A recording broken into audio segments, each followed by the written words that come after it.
નમસ્કાર મારા વહાલા ગુજરાતી મિત્રો, જાગો જોગી જાગો ચેનલમાં આપનું સ્વાગત છે. તો આજે આપણે વાત કરીશું કે અર્ધનારેશ્વર શું છે. અર્ધનારેશ્વરને આપણે શિવ શક્તિ પણ કહીએ છીએ. તો શિવ શક્તિ એટલે શું? શિવ શક્તિનો ભેદ શું છે? તો આ સંસારમાં જેટલા પણ શરીરધારી જીવાત્મા છે તે બધા જ પ્રકૃતિના 5 તત્વથી જ શરીર ધારણ કરે છે. તો પ્રકૃતિ તે શક્તિ છે અને પ્રકૃતિને ચલાવનાર પોતે શિવ છે. જેમ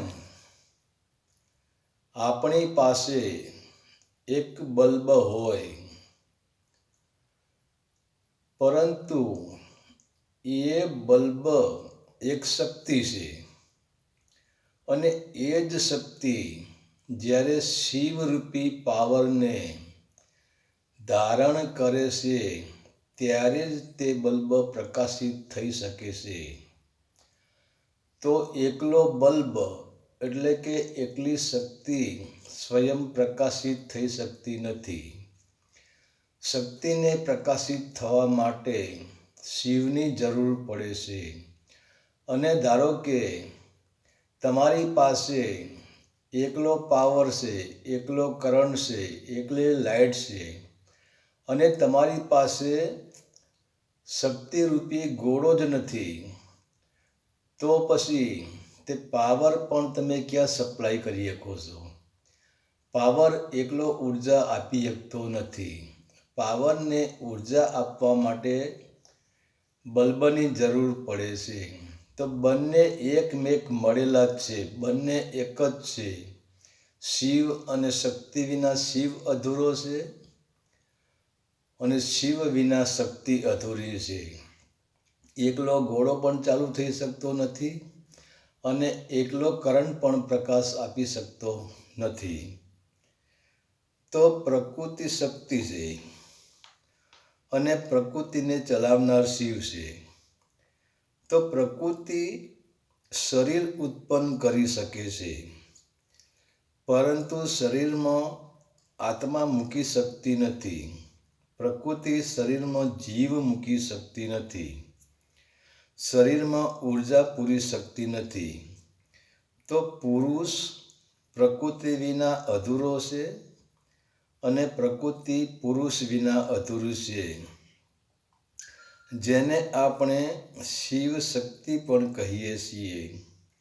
અને એ જ પુરુષ પ્રકૃતિને, શિવ શક્તિને આપણે અર્ધનારેશ્વર પણ કહીએ છીએ. અને તમે શિવ શક્તિનો અર્ધનારેશ્વરનો ફોટો તો જોયો જ હશે, જેમાં એક ભાગમાં શિવ છે અને બીજા ભાગમાં શક્તિ છે અને એ જ પુરુષ અને પ્રકૃતિનું રૂપ છે. તો આજે આપણે જે સ્ત્રીનું અથવા પુરુષનું શરીર જોઈએ છીએ તે પુરુષ શરીરમાં પણ 2 હિસ્સા છે. તે સ્ત્રી શરીરમાં પણ 2 હિસ્સા છે. એક શિવ અને બીજો હિસ્સો છે શક્તિનો. અર્થાત દરેક સ્ત્રી પુરુષ અર્ધનારેશ્વરનું રૂપ જ છે.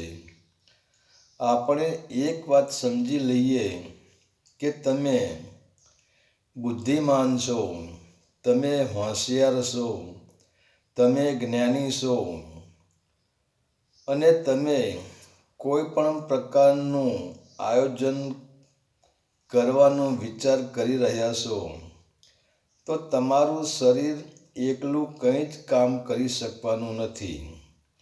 તમારે શક્તિની જરૂર પડવાની જ છે. અને શક્તિ વગરનો પુરુષ જીવતી લાશ જેવો છે. કેમ કે શક્તિ વગર શરીર નકામું છે.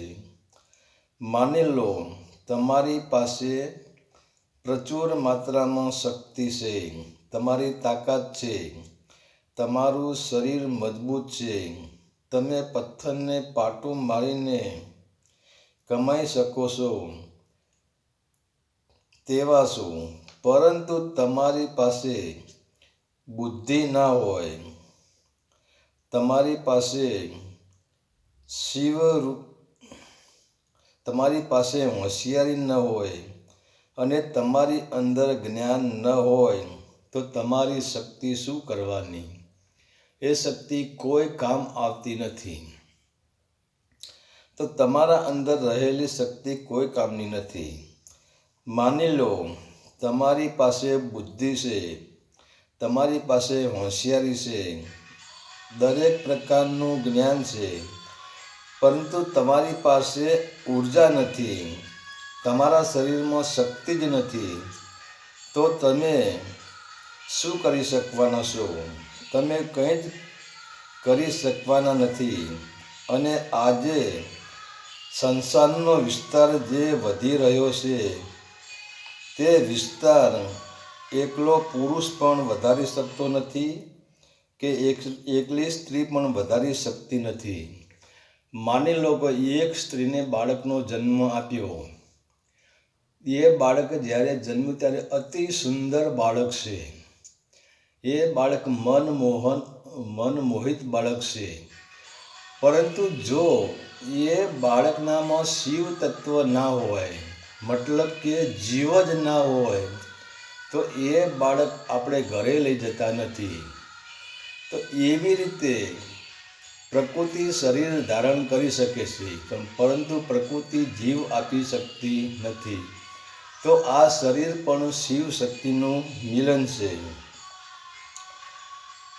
તો સ્ત્રી પુરુષના બંનેના સમાગમથી જ વિસ્તાર વધે છે.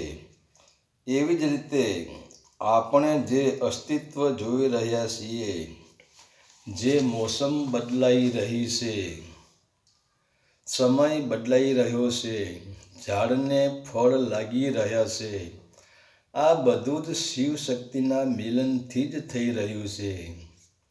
એકલી પ્રકૃતિ, એકલી શક્તિ પણ બીજ રોપી શકતી નથી અને એકલો પુરુષ પણ બીજ રોપી શકતો નથી. એકલી શક્તિ પણ વિકાસ કરી શકતી નથી કે એકલો પુરુષ પણ વિકાસ કરી શકતો નથી. હરિ ઓમ તત્સત. આદેશના પ્રણામ.